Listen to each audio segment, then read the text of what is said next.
You ask Tiger to calculate. This deals with finding the midpoint between 2 points. The midpoint between the 2 points is 29, -33.5. Let's solve it step by step. Plot the 2 points and calculate the midpoint using the formula.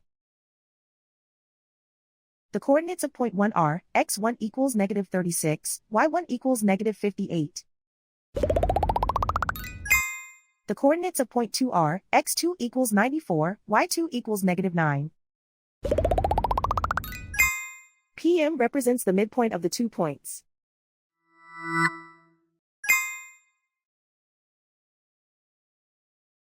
Use the x values in the midpoint formula to find the midpoints x. x1 equals -36. x2 equals 94.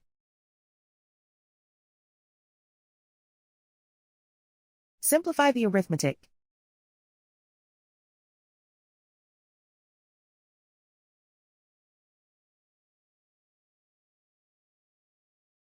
Use the y values in the midpoint formula to find the midpoints y. y1 equals -58.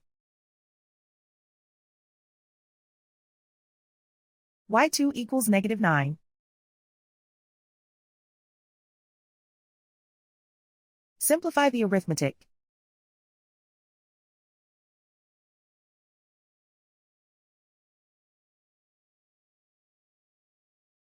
And so, the midpoint is 29, -33.5.